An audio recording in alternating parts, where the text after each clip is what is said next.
Selamat pagi, kita jumpa di ruang SDGs Desa. Kita makin cakap, desa makin mantap. Kerabat desa semuanya di mana Anda berada, sebelum kita mulai, kita sampaikan ucapan selamat Idul Fitri 1444 Hijriah. Mohon maaf lahir dan batin atas nama seluruh kerabat pekerja ruang cakap SDGs Desa. Dan seperti biasa di pagi ini kita akan berbincang dengan Pak Kepala BPI Desa PDDT. Mudah-mudahan sudah ada. Kita sapa dulu sebelum nanti kita juga akan menyapa salah satu narasumber terkait dengan topik pada pagi hari ini. Dan saya sapa dulu Pak Kapan. Selamat pagi. Assalamualaikum Gus. Waalaikumsalam, selamat pagi. Selamat Idul Fitri, mohon maaf lahir batin Gus. Iya, masih dalam suasana lebaran di bulan Syawal ini. Iya. Nah, ada yang menarik ini Gus, kira-kira untuk materi di pagi hari ini Gus. Dan mungkin nanti kita juga akan menyampaikan beberapa narasumber yang akan berbincang di pagi ini. Dan tentu akan menjadi sesuatu yang menarik terkait dengan materi pagi ini. Mungkin sebelum ke narasumber yang lain, ada yang mau disampaikan, Gus, silakan. Iya, jadi kalau kita lihat Undang-Undang Desa mulai tahun 2014 itu memang boleh dikatakan ada yang menyampaikan kemarin, misalnya 2 mingguan yang lalu lah. Itu waktu Menteri Desa menyampaikan perihal apa saja yang urgensi untuk merevisi Undang-Undang Desa. Itu kalau kita lihat antara lain karena sudah lama 2014 sampai 2023 gitu. Ini satu undang-undang yang sudah berusia lama, maka sudah bisa untuk dievaluasi baik dampaknya, manfaat, kemudian tentu saja apalagi outputnya gitu.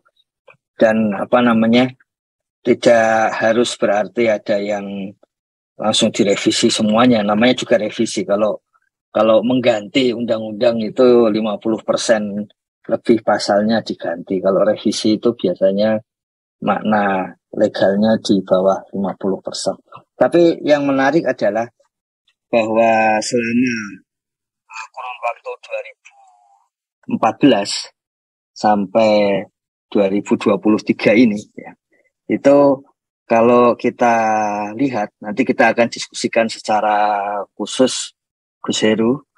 Tapi pagi hari ini kita melihat praktek dari berbagai putusan Mahkamah Konstitusi ya, yang berkaitan dengan Undang-Undang Desa.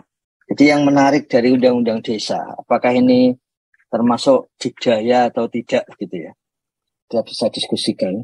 Undang-undang ini ditetapkan tanggal 15 Januari 2014. Jadi kalau kita bandingkan dengan sekarang sudah berusia 8 tahun. Dan selama 9 tahun. Dan selama 9 tahun itu undang-undang ini sudah diuji di Mahkamah Konstitusi sebanyak 8 kali. Jadi ini ada hal-hal yang menarik gitu. Pengujian di Mahkamah Konstitusi satu pihak. Di pihak lain, Mahkamah Konstitusi itu memiliki program bagaimana kesadaran akan konstitusi itu masuk ke desa. Nah, kita baru mendengar beberapa hari yang lalu bagaimana beberapa pegiat konstitusi itu mengusulkan supaya di dalam Mahkamah Konstitusi itu ada desk yang membantu semua warga negara Indonesia kalau ingin mengajukan uji terhadap undang-undang itu. Karena pada tahun 2014 itu pengujian pertama yang kemudian kita akan bicarakan pada pagi hari ini, tapi yang berikutnya adalah 2015. Nah, 2014 itu pengujian terhadap undang-undang desa yang pertama kali ini diajukan oleh kepala desa, itu akhirnya tidak memenuhi syarat dan kemudian gugur, ya. Karena tata cara untuk mengajukan pengujian, kemudian persidangan dan sebagainya, memang isi dari pengujian tidak boleh diadvokasi oleh Mahkamah Konstitusi, tapi formulir-formulir dan sebagainya itu kan harus diketahui. Itu hal yang menarik kalau kita nanti membahas desa konstitusi, salah satu program Mahkamah Konstitusi untuk masuk desa. Nah, yang kita bicarakan pada pagi hari ini adalah hasil dari uji MK untuk Undang-Undang Desa di tahun 2015.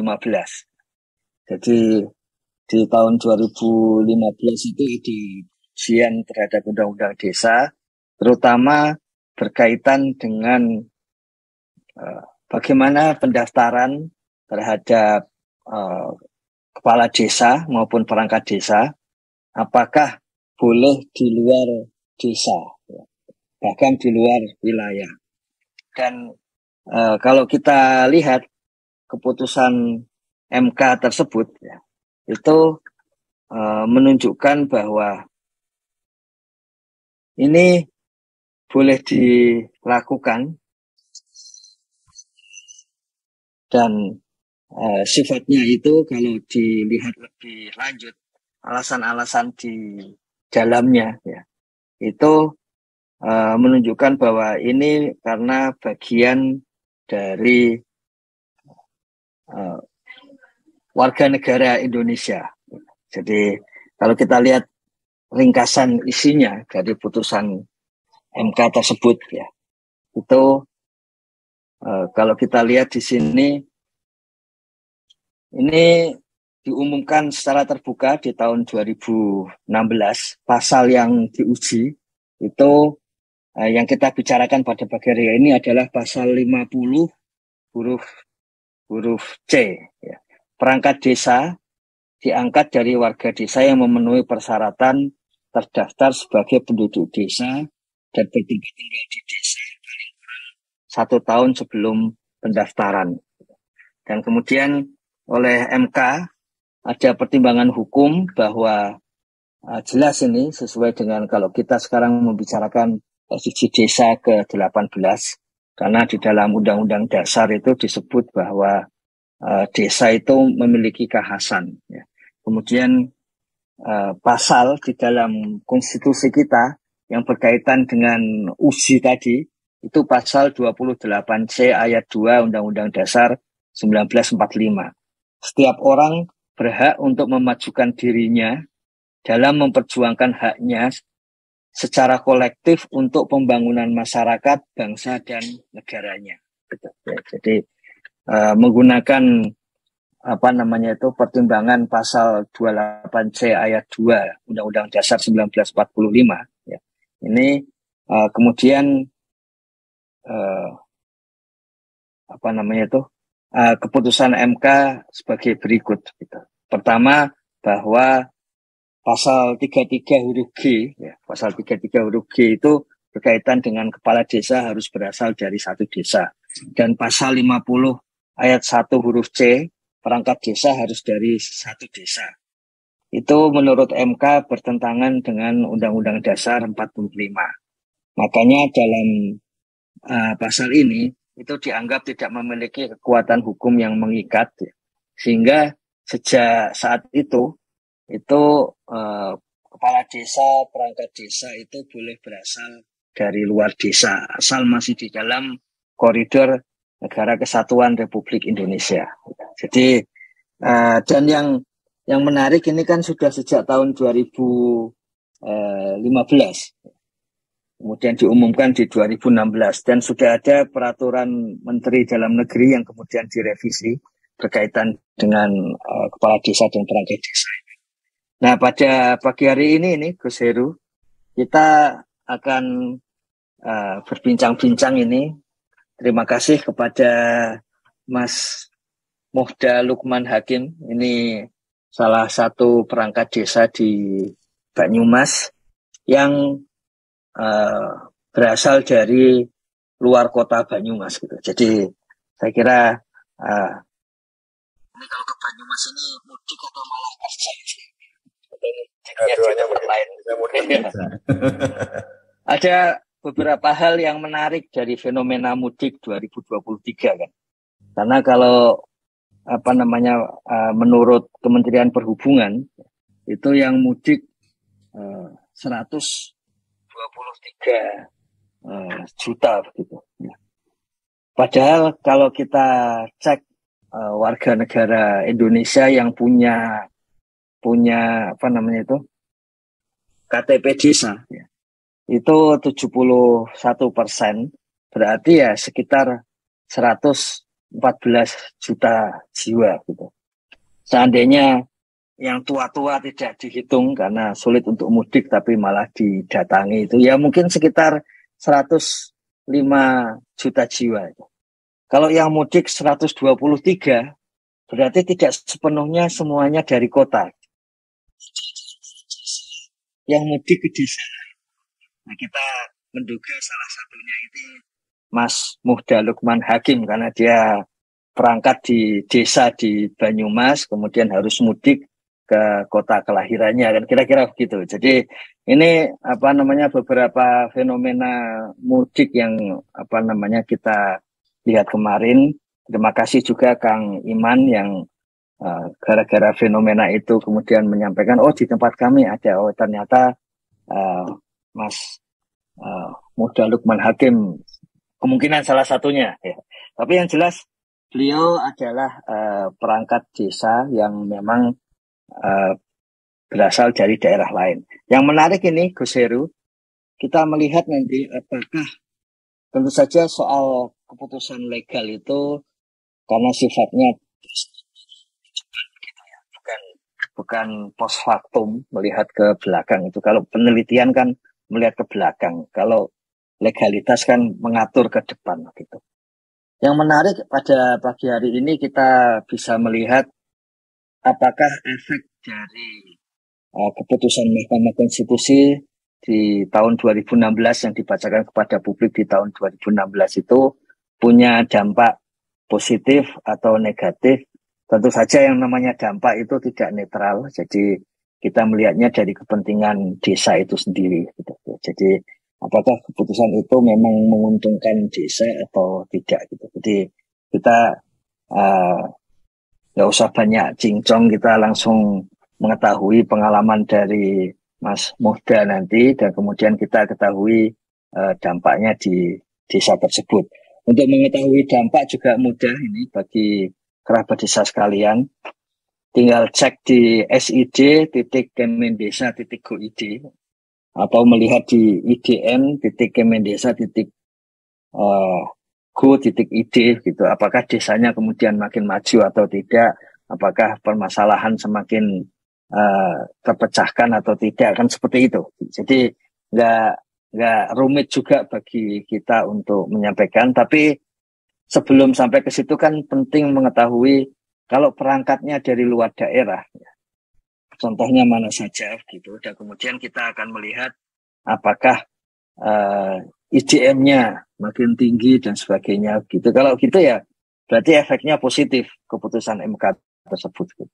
Tapi kalau kemudian efeknya negatif, IDM makin turun ya berarti ada masalah tersebut.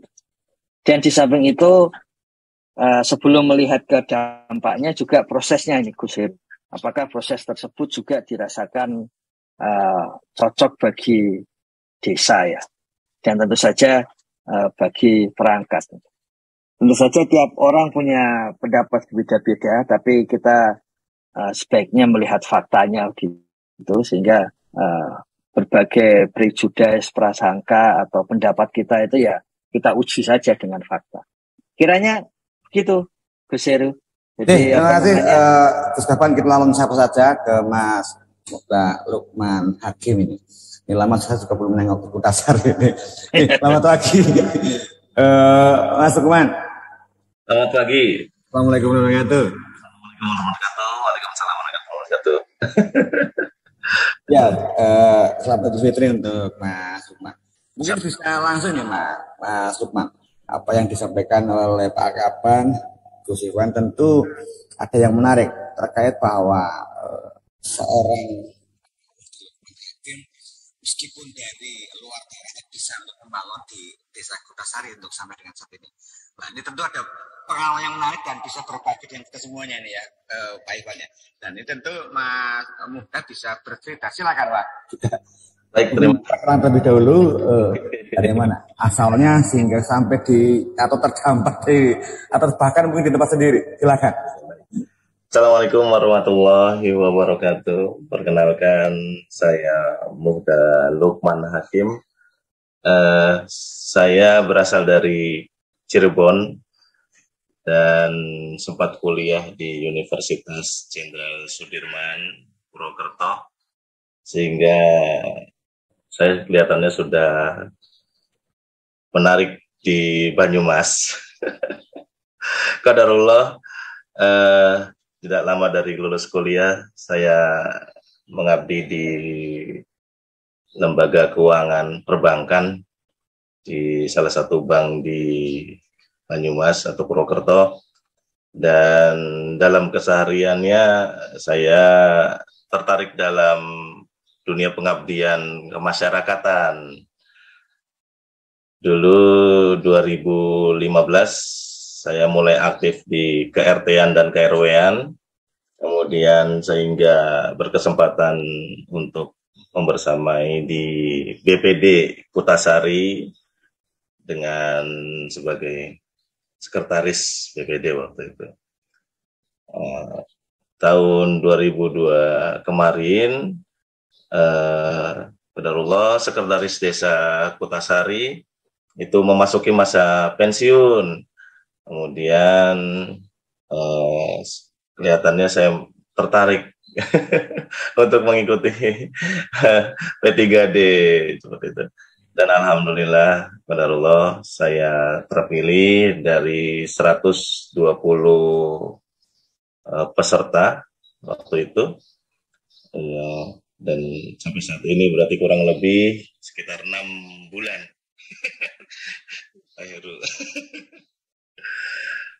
Mungkin seperti itu. Saya alhamdulillah kurun waktu 6 bulan ini sangat enjoy membersamai perangkat desa Kutasari dengan segala sesuatu karakter-karakter yang tentu berbeda dari dunia swasta dengan sekarang di pemerintah desa seperti itu.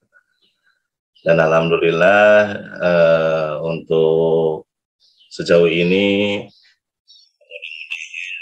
adanya saya di pemerintah desa Kutasari memberikan semangat yang berbeda untuk desa. Barangkali perkenalan seperti itu dulu Pak Heru, Gus Ivanovic. Ya, terima kasih Mas Iwan. Ya, ini memang baru 6 bulan, karena 6 bulan yang lalu ada P3D di Desa Kutasari, Kecamatan Baturaden, Banyumas. Dan ini tentu menarik ini, Gus.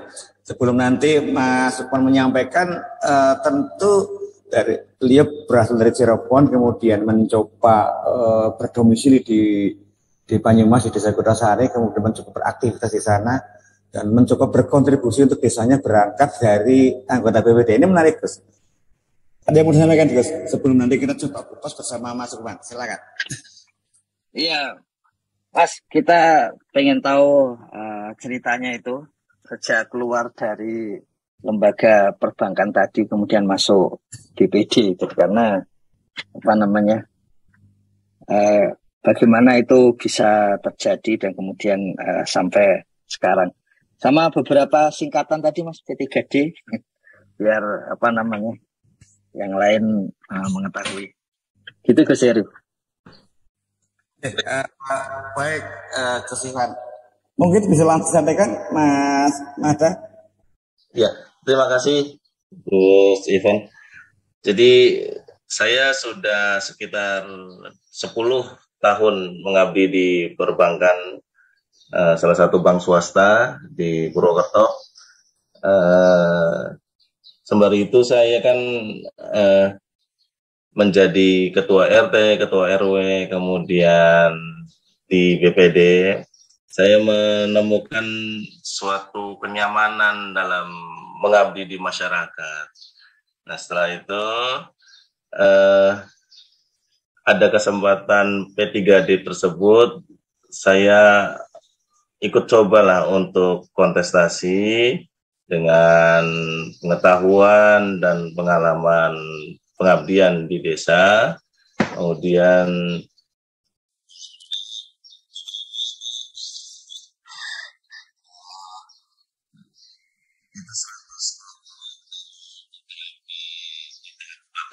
Indonesia yang menarik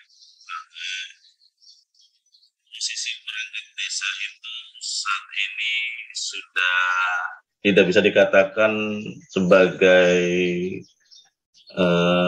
yang tidak ada nilainya, tetapi sudah menjadi suatu seperti magnet, karena saya lihat S2-nya saat lamaran itu juga banyak yang mengikuti, kemudian dari perbankan juga bukan hanya saya yang mengikuti.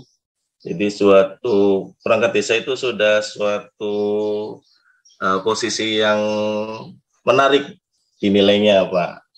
Saya melihat seperti itu.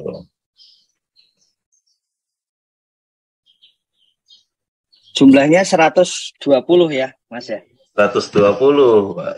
Iya, iya. Itu prosesnya bagaimana, Pak, P3D-nya? Yang pertama ya secara administrasi, kemudian setelah administrasi lolos, itu dinyatakan 120 peserta, kemudian mengikuti ujian tertulis. Kebetulan pemerintah Desa Kutasari itu bekerja sama dalam pembuatan soal tertulis itu dengan Universitas Jenderal Sudirman, karena panitia kelihatannya tidak ingin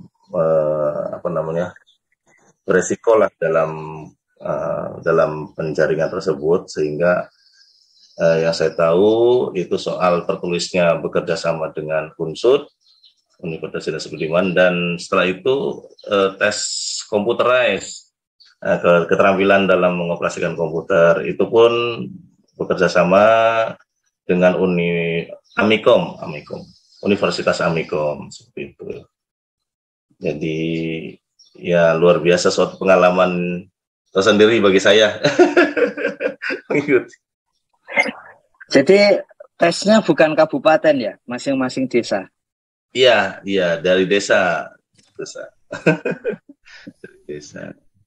Ya, satu yang menarik kan ketika di Banyumas itu bahwa masing-masing desa itu melakukan penerimaan perangkat untuk desa, sehingga salah satu di antaranya adalah di Desa Kutasari ini. Dan cukup menarik ketika penerimaan perangkat desa kemarin cukup banyak sebetulnya, 120 orang. Padahal mereka tentu berasal dari mana-mana, mungkin tidak hanya dari dari Banyumas sendiri, tapi juga dari kabupaten juga ada. Tambahan aja Gus, silakan Mas Lukman bisa ditambahkan. 120 orang itu untuk mengisi perangkat desa di Kutasari saja ya Mas? Iya, itu satu posisi sebagai satu posisi sekdes ya? Iya, satu desa. Diperebutkan 120 orang nih Gus. Ya. Ternyata perangkat desa itu menarik ini Gus. Ini ada yang menanyakan dari Biren Aceh, Mas. Apa itu P3D? Iya. Panjangannya. Panitia penyaringan perangkat desa. Itu yang saya. Iya. Mau dikoreksi Gus. Oke, betul. Itu pada akhirnya yang memilih desa itu sendiri kan ya? Apa harus yang jadi yang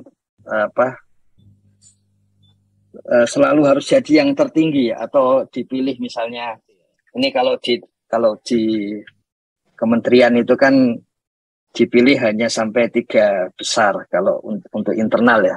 Kemudian pihak pimpinan bisa memilih di antara 3 besar itu yang menurut pimpinan ada aspek insting dari pimpinan ya, atau pimpinan sudah merasa lebih enak ketika wawancara dan sebagainya lalu milih itu.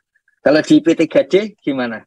Iya, jadi sedikit menceritakan di pemerintah desa Kutasari sebelum adanya inisiatif dari kepala desa untuk menentukan melalui penjaringan P3D, itu dikonsultasikan kepada BPD dan saya itu kan masih ada di dalamnya di BPD. Memang saat dikomunikasikan oleh kepala desa mengenai rencananya tersebut, itu ada suatu kekhawatiran dari kita BPD bahwa apabila nanti melalui penjaringan seperti itu kan secara luas orang bisa mengakses, dan kekhawatirannya apabila posisi tersebut yang menurut kami itu vital sebagai sekretaris desa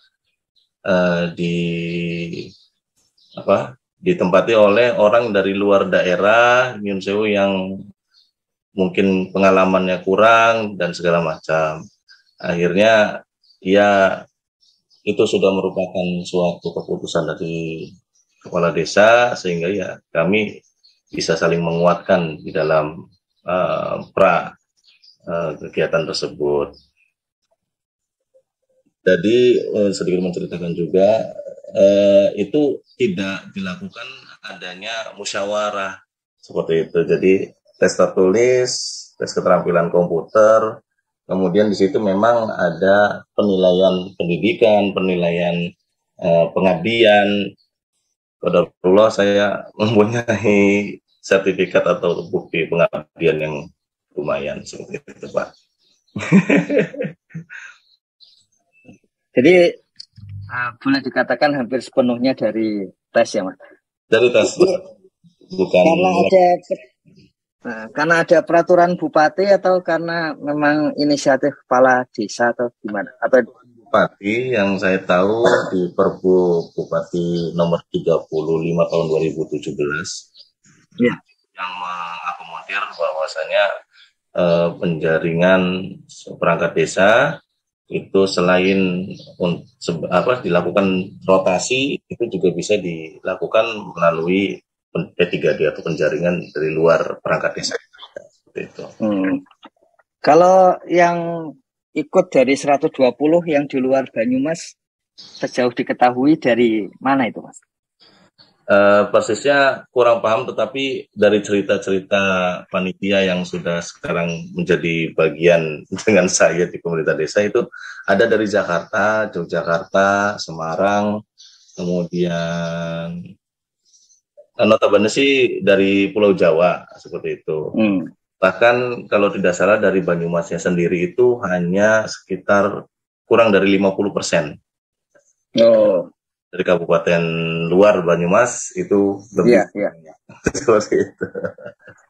Jadi pasti mereka tidak punya KTP di desa Kutasari ya untuk setahun terakhir ya. Iya. Memang bisa ikut dari luar daerah berarti ya, sampai luar kabupaten bahkan luar provinsi ya. Iya. Persyaratannya sekarang kan itu lebih mudah ya, Gus. Jadi hanya bermodalkan KTP warga negara Indonesia, kemudian nanti secara 6 bulan maksimal setelah diangkat sebagai perangkat desa yang terpilih itu harus berpindah domisili ke desa itu. Ya, menarik juga. Jadi kepala desa boleh melakukan rotasi atau boleh melakukan penjaringan tadi ya Mas ya. Dan pilihan dari desa Kutasari adalah melakukan penjaringan ya untuk sekdes. Itu untuk seluruh perangkat desa atau hanya sekdes, Mas? Kebetulan yang kemarin itu hanya sekretaris desa, tetapi memang regulasinya itu seluruh perangkat desa.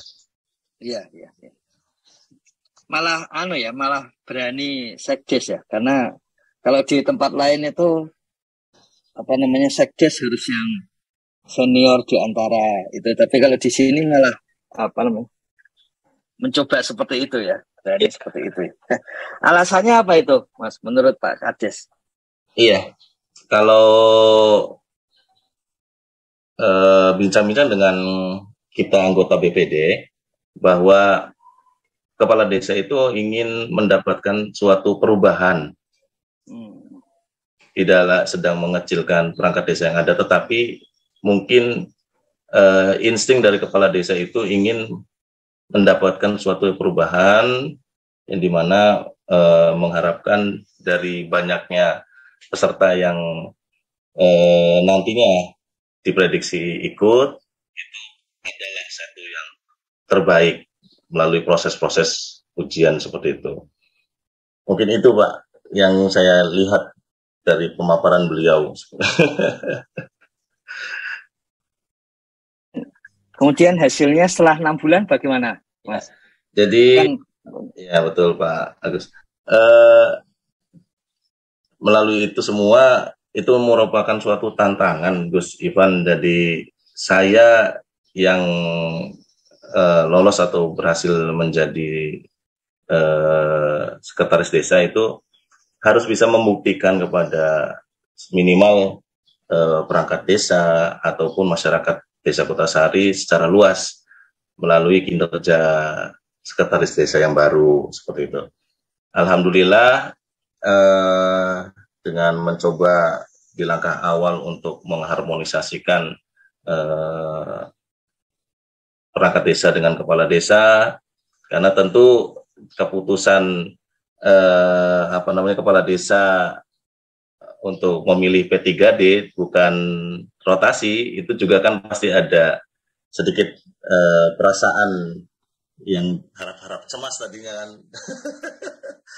Dan mungkin itu tidak sesuai dengan harapan perangkat desa yang lain. Nah, alhamdulillah sejauh ini sih saya bisa mengharmonisasikan antara perangkat desa dan kepala desa. Kemudian juga langkah dari Desa Kutasari, alhamdulillah sejauh ini mendapatkan predikat desa mandiri. Selain itu penyerapan dari APBDes dana desa di 2023 alhamdulillah sudah kami menerima 100%. Seperti itu, 100% penyaluran dana desa, artinya bisa dilakukan dengan cepat dan on the track seperti itu. Iya. Berarti 60-40 sudah keterima semua ya? Ya, alhamdulillah. Oh, alhamdulillah, ya. Sebelum Lebaran kemarin saya cek dan dapat laporan dari bendahara sudah cair semua 100%. Alhamdulillah. Ini hadiah Lebaran.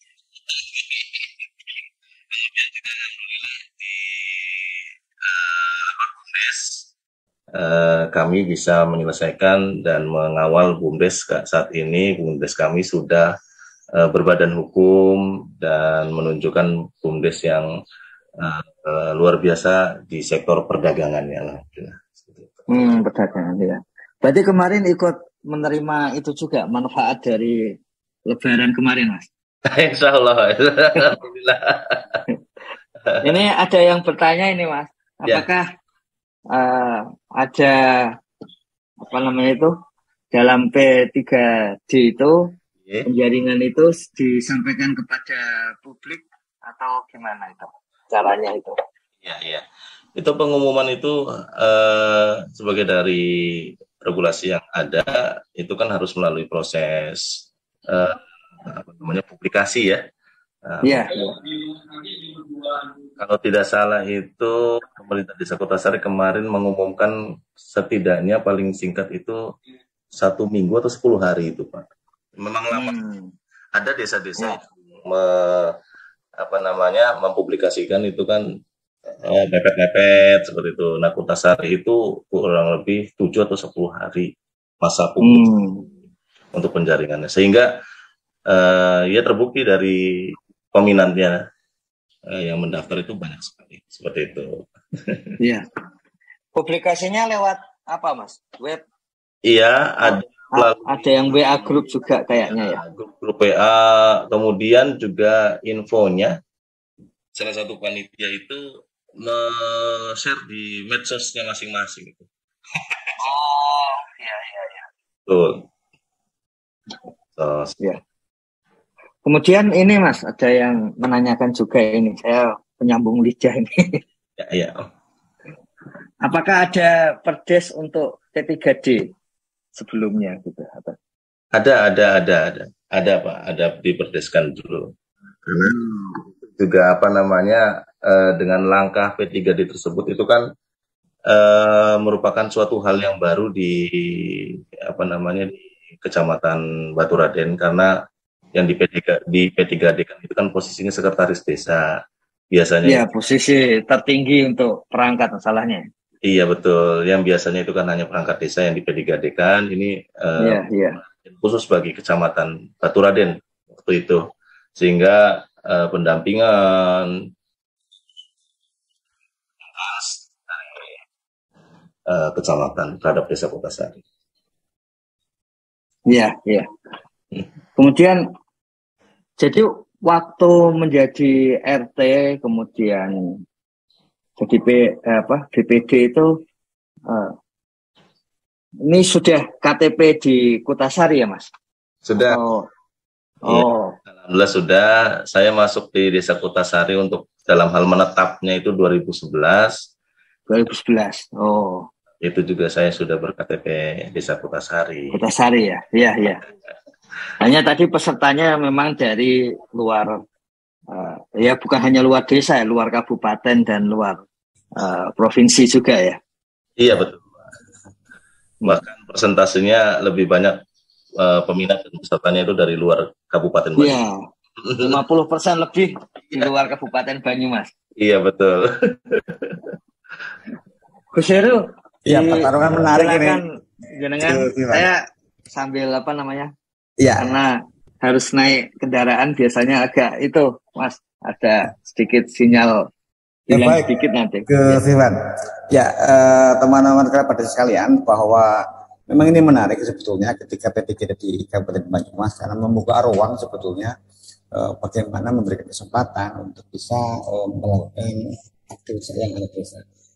Tadi disampaikan oleh Mas Lukman, kebetulan sudah berdomisili di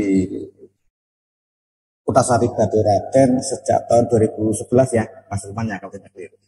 Dan tentu tadi sempat saya mencoba membaca beberapa chat, ada yang ada yang menyampaikan, sebagian juga sudah diceritakan. Tentu dalam rangka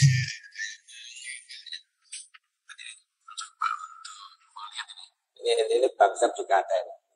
Bagaimana selama 6 bulan terakhir ini Mas Lukman mencoba tentunya mengawal visi misi kepala desa ya.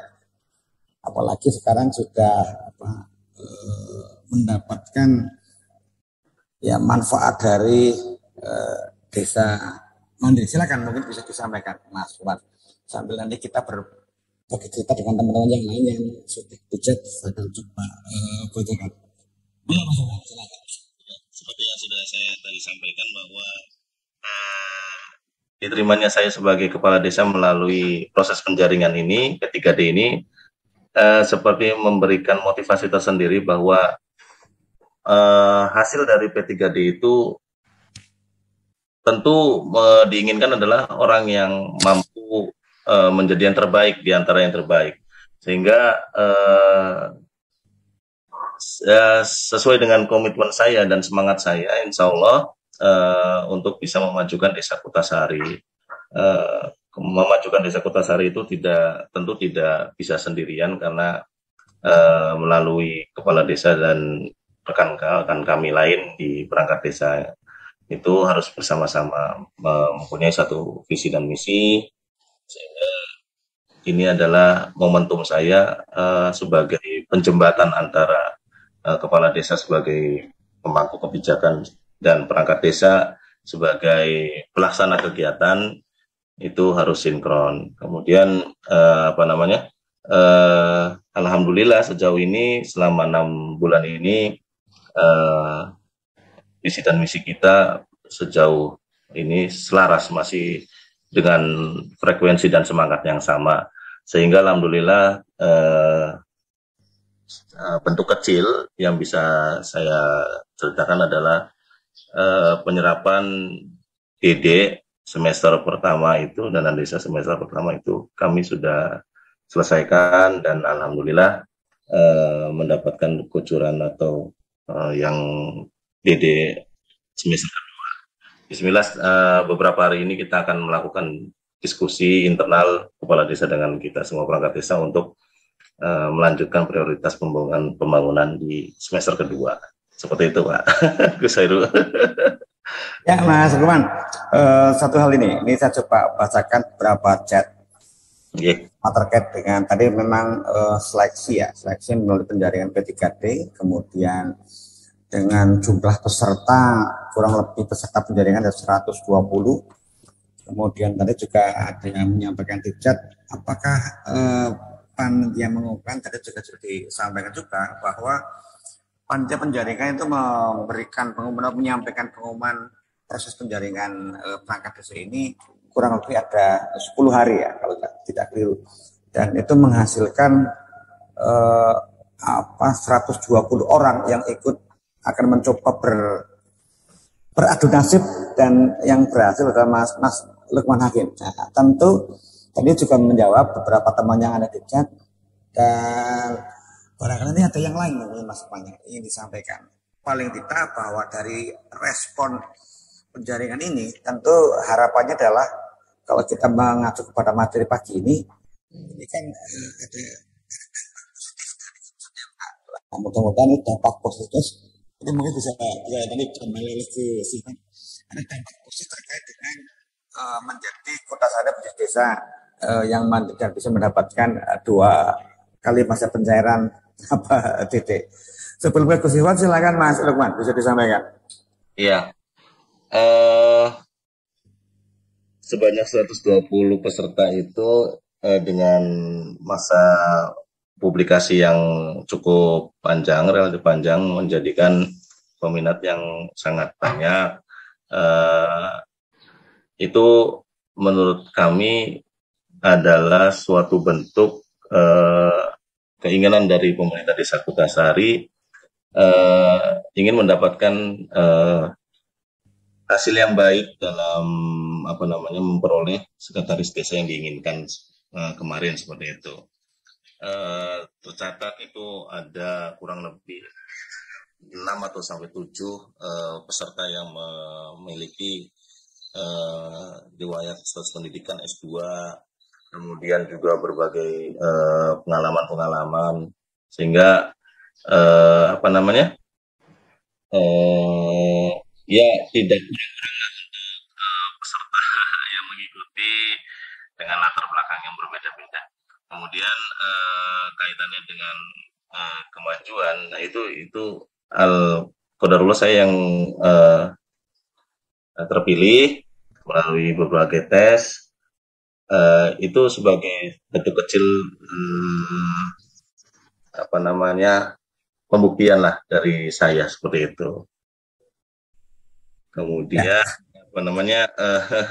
itu yang menarik juga prosesi legalitas dari BUMDes itu, Pak. Seperti itu. Yang tadinya itu sejauh ini belum mendapatkan legalitas atau berbadan hukum, ternyata nggak susah-susah banget itu, Pak. Untuk melakukan berbadan hukum BUMDes. Alhamdulillah sudah. Seperti itu. Ya, terima kasih Mas Lukman. Mungkin agak mau direspon Pak Gus Iwan terkait dengan bahwa ada manfaat yang lain, meskipun nanti ketika sudah jadi harus berdomisili di tempat itu. Silakan Gus. Mohon maaf ini kalau agak bolak-balik, Mas. Ya. Tadi sudah itu ya, BUMDes ya. Memang selanjutnya setelah berbadan hukum itu tantangan berikutnya mendapatkan nomor izin berusaha atau NIB itu juga mudah sih, karena semuanya juga tinggal menggunakan online gitu. Nah, Mas, jadi 120, kemudian tes tertulis, kemudian tes komputer, terakhir wawancara mungkin ya, baru itu ya. Kalau kalau kami kemarin tidak ada tes wawancara ya, Gus. Oh, Ya, sepenuhnya berbasis objektif seperti itu ya. jadi setelah Oh, tertulis komputer, kemudian dinilai aspek pendidikan, kemudian pengabdian itu yang oh, iya, iya, iya. dibuktikan. Oh, prestasi juga prestasi yang kejuaraan-kejuaraan seperti itu. Iya, iya. Berarti Ya, berani sepenuhnya tanpa kualitatif ini ya, sepenuhnya ya. kuantitatif ya. Cara memang di wawancara itu kan kemungkinan kuantitatif itu seperti itu yang dikatakan. Iya, iya. Tidak, Benar, benar. tidak ada tes wawancara. Iya, iya. Ini ada yang tanya, ada tes pidato juga? Waktu itu tidak ada. Waktu itu tidak ada ya? Tidak Oh, ada. ya. Jadi murni ini ya, murni IT, kemudian tidak ada yang wawancaranya mungkin ya. Ini menarik ini Gus. Artinya ada bisa menjadi satu referensi yang menarik dalam rangka penjaringan perangkat ini Gus. Iya, Mas. Tadi disampaikan kan setelah jadi kemudian perlu adaptasi ya dengan perangkat yang lain ya. Meskipun sebagai anggota atau ketua BPD, Mas. Sekretaris BPD tentu saja sudah sering berinteraksi ya, tapi menempati posisi tertinggi kan pasti perlu tadi ya menyampaikan beradaptasi dengan rekan-rekan yang lain. Itu butuh waktu berapa lama itu, Mas? Kalau sekarang orang sering mengatakan wah jangan-jangan nanti masih sengit-sengitan selama setahun 2 tahun atau berbulan-bulan, tapi ini kan belum sampai 6 bulan kan ya? Iya. Upaya untuk mensatu frekuensikan, kemudian satu visi misi kan itu saya kira upaya yang harus terus dilaksanakan gitu, Gus Ivan. Ya. Tapi alhamdulillah sejauh 6 bulan ini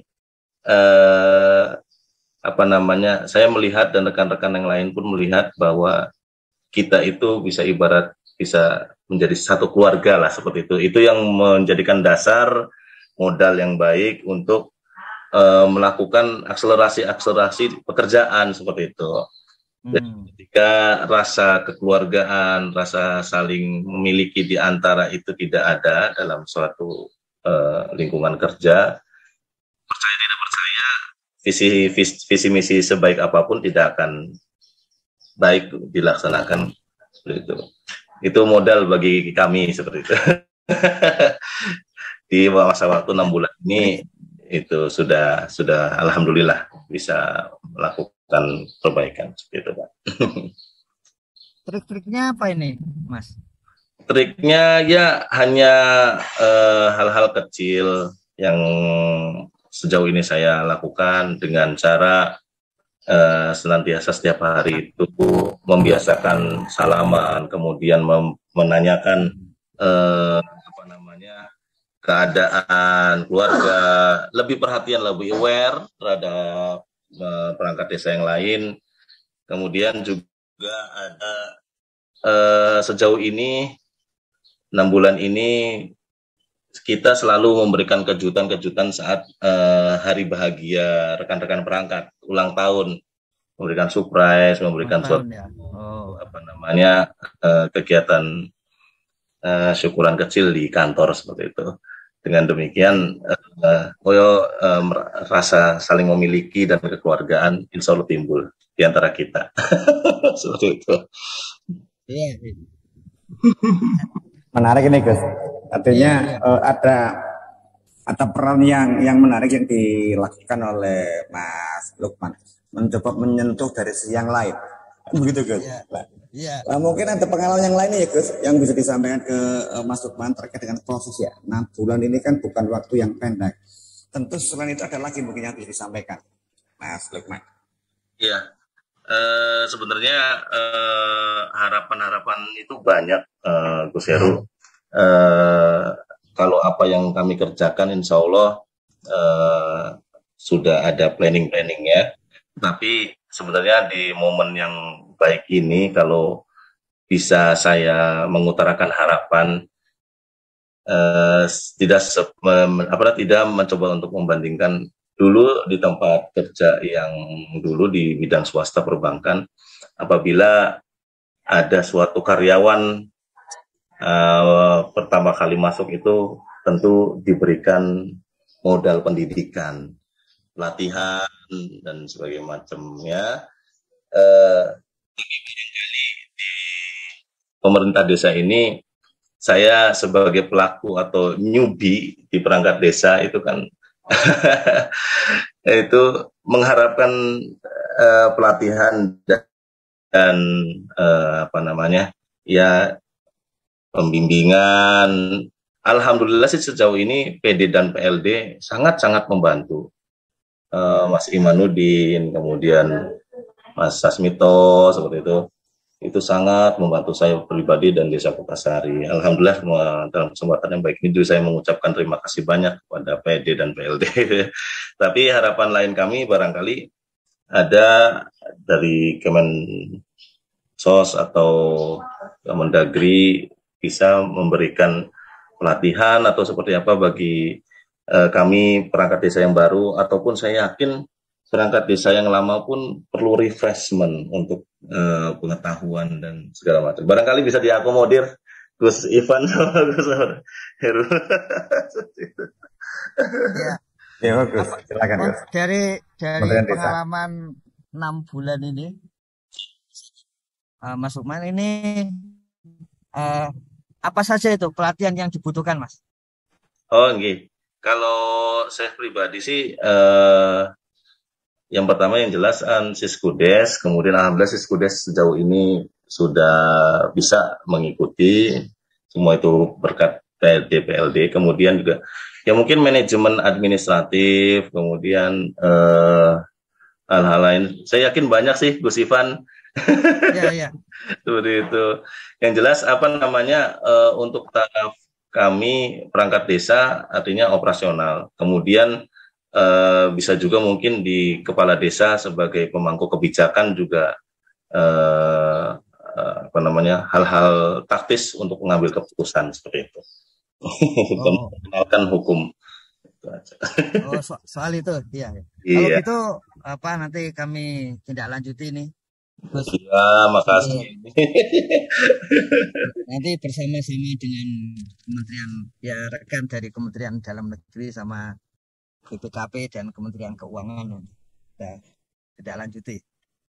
Ya karena kemarin juga saya sempat diskus dengan Kemensos di sini. Apa namanya memang itu yang menjadi kendala untuk biaya pelatihan atau pendampingan ke desa itu belum teralokasi cukup seperti itu.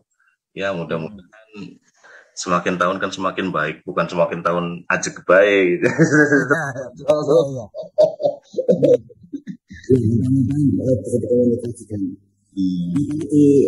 Itu masih 2 lembaga dari Santen itu. Namanya Permades lah. Ya.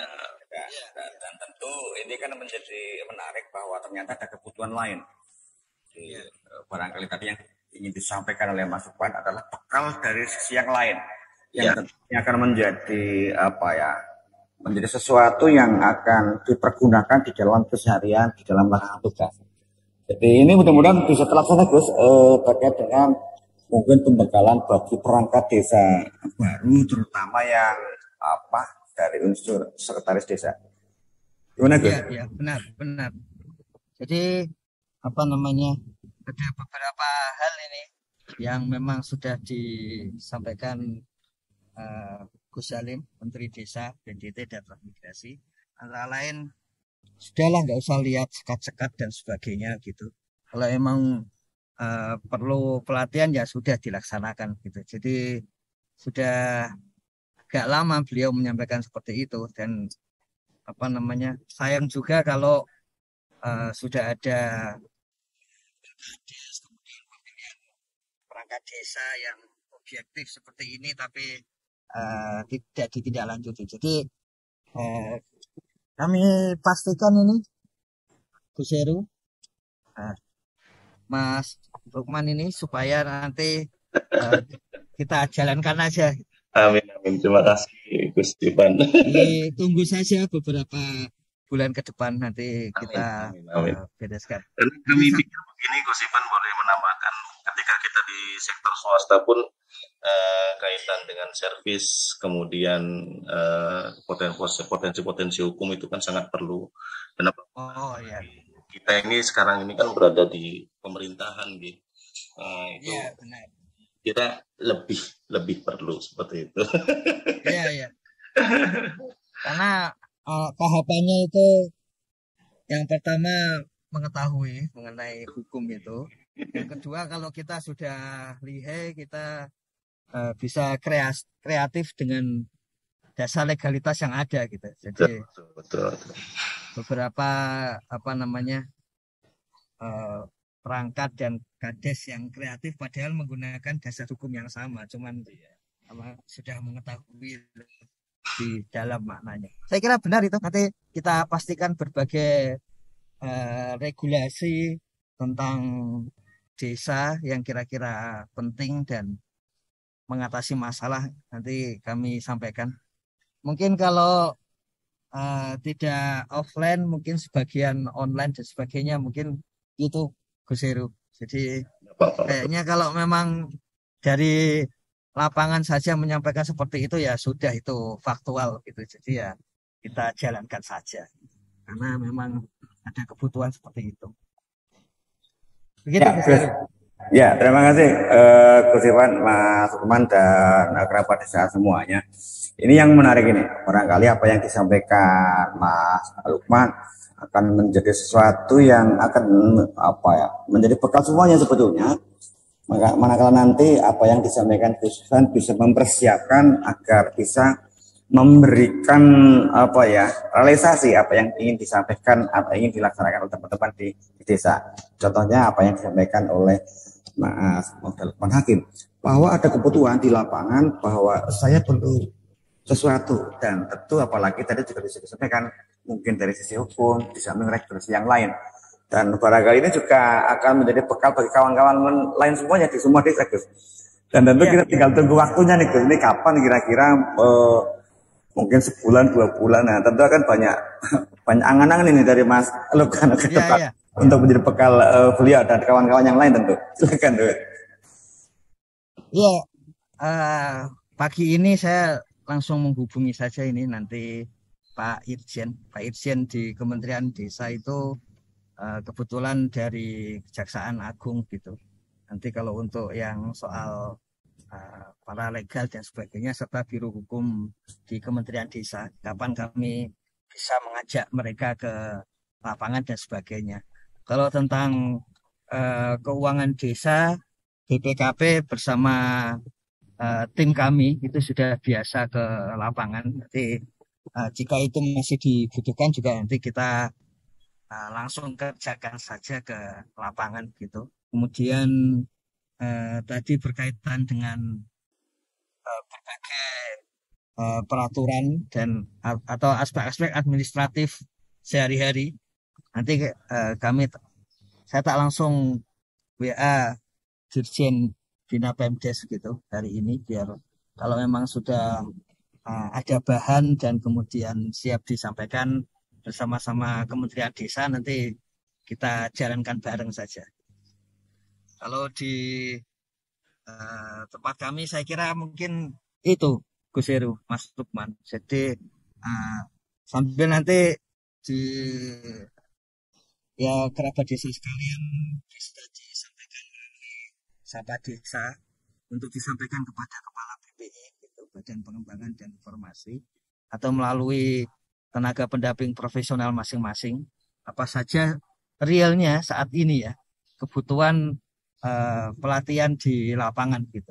Kalau bisa selektif atau lebih detail makin bagus gitu, sehingga nanti bahannya tidak salah gitu. Karena selama ini salah satu yang kritik dari pelatihan itu bahannya kok umum lagi gitu. Kita sudah lebih tahu gitu. Padahal yang dibutuhkan mungkin lebih teknis, lebih spesifik, biar nanti disediakan yang persis seperti itu. Kayaknya begitu sih Gus Heru, Mas Lukman. Nanti kami langsung tidak lanjut itu. Apalagi apa namanya di tahun-tahun yang salah sedikit nanti bisa kena perangkat desa dan kepala desanya jangan sampai itu terjadi gitu. Sayang nanti pembangunannya. Terima kasih. Gus Heru. Terus Iwan, dan di beberapa desa semuanya, Mas Lukman, tanpa terasa di penghujung acara ini. Jadi terima kasih juga kita sampaikan kepada Pak Kaban bahwa respon yang cukup cepat terkait dengan dinamika yang ada di lapangan, dan tentu masukan dari Mas Lukman Hakim akan bisa menjadi bahan bagi Pak Kaban ini ke Iwan untuk bisa melaksanakan respon cepat, juga mudah-mudahan bisa segera lah bagi kita. Dan ini terima kasih juga mungkin karena kebetulan kami di Banyumas juga terima kasih juga nih Pak Pak. Ini komplit juga, ini ada Mas Ivan, ada Mas Iman, ada kawan kalian juga di sini. Dan satu hal lagi, terima kasih semuanya yang sudah bersama kita di ruang cakap SDGs Desa, dan tentu kita akan bertemu kembali di ruang cakap SDGs Desa di esok hari. Kita akhiri acara pagi ini, kita sebagai cakap desa semakin mantap.